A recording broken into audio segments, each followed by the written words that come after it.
If you just set up OBS and hit record, your mic probably sounds fine. Not bad, not great, kind of flat, maybe a little roomy, and there's probably some background hum you didn't notice until you played it back.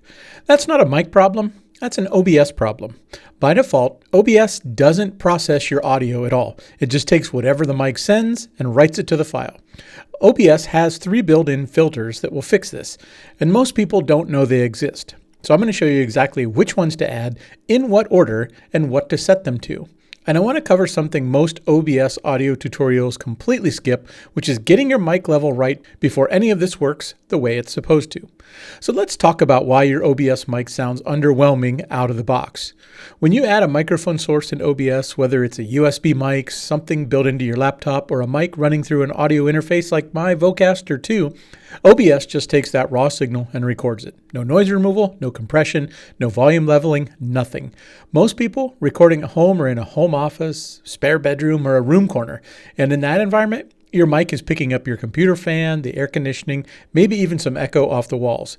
You don't notice it while you're recording because your brain filters it out. But when you play it back, it's all there. The good news is that OBS does have the tools to fix this built right in. Now, they're not studio grade, but they're free because you already have them with OBS. You just have to know they exist and set them up correctly.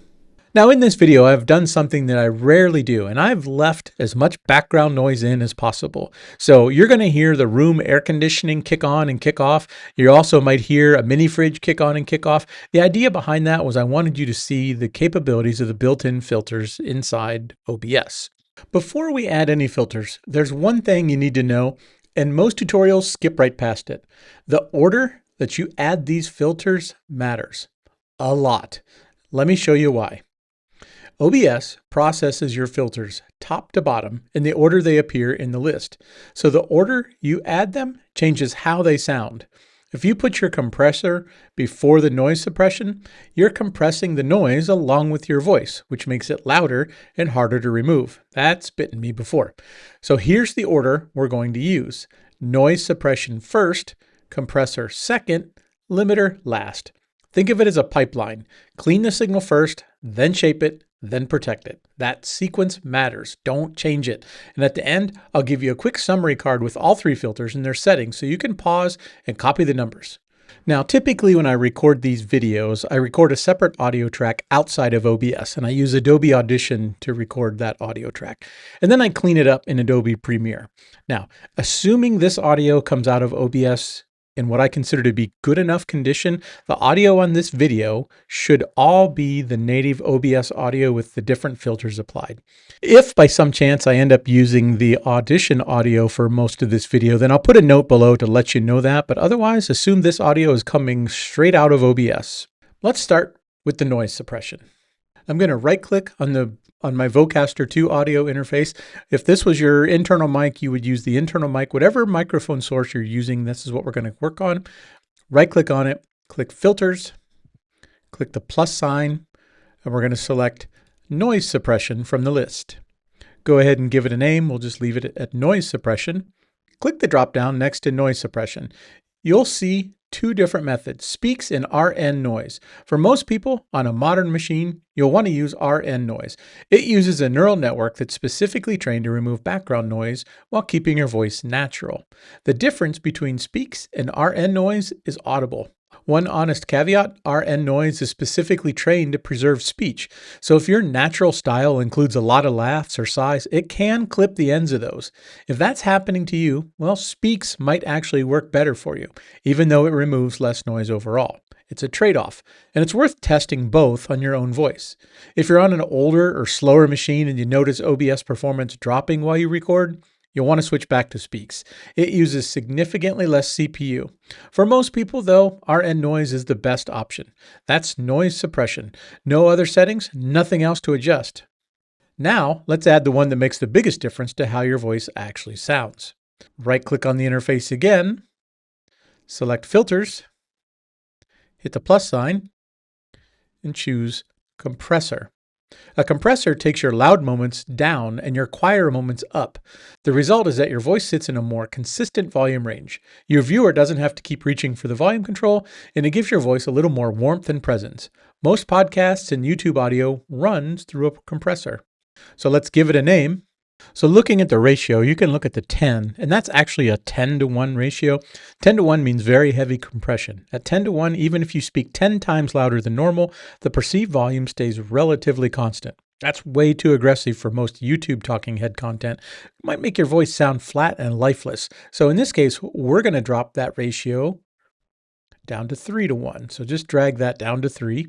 For every 3 decibels your voice goes above the threshold, only 1 decibel will get through.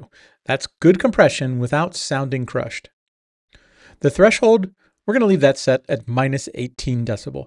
This is where the compressor starts working. If your mic is on the quiet side, you could go up to 15.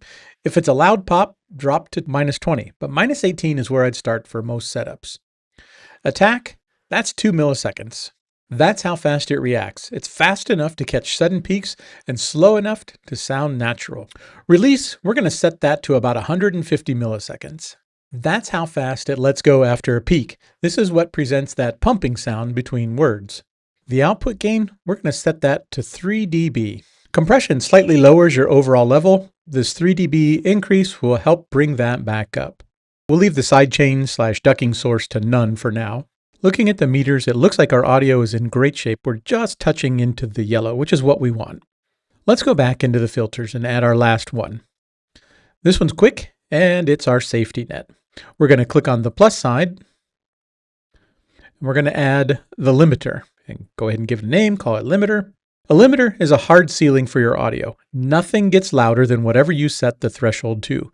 Even with the compressor doing its job, there might be moments where you spike. You get excited, you laugh suddenly, or you move closer to your microphone. Something catches you off guard even. Well, the limiter will catch those and keep them from distorting.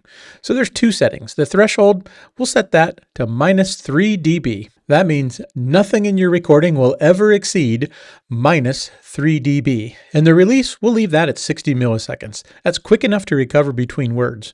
One important thing, the limiter should be rarely actively working. If you see the reduction meter lighting up constantly, that means your compressor threshold is set too high and the compressor isn't catching enough. Go back to the compressor and adjust it. The limiter is your last line of defense and it is not your primary tool. Now, let me give you all of these 3 settings in one place so you can pause and screenshot this. Here's the quick reference. Noise suppression, using the method RNNoise, no other settings. The compressor, set the ratio at 3-to-1, threshold minus 18 dB, attack 2 milliseconds, release 150 milliseconds, output gain 3 dB, the limiter, the threshold of minus 3 dB, and release 60 milliseconds. And the order, noise suppression first, compressor second, limiter last. That order matters. Don't change it.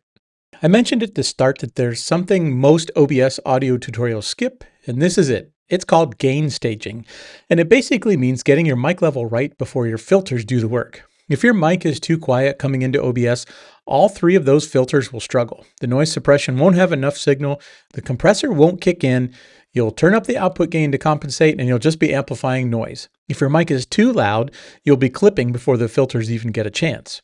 Here's what to do. Open the OBS audio mixer and speak at your normal volume. You want the level meter to be peaking in the yellow, roughly minus 12 to minus 6. If it's barely touching green, turn up your mic gain, either on the mic itself or on the audio interface or in OBS settings audio. If it's hitting red, turn it down.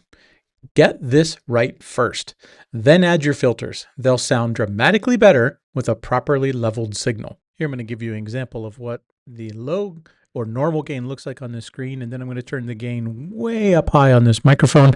So if you the gain back down on my microphone, on my interface, and you can see it's pretty good right now. Let's see if we can bring it back up to where we're talking to just inside the yellow. So that's just adjusting the gain to give you a sense of what that looks like. You might be wondering now about equalization or EQ. Should I add one to boost my bass or cut the harsh highs? Honestly, for most beginners, please skip it.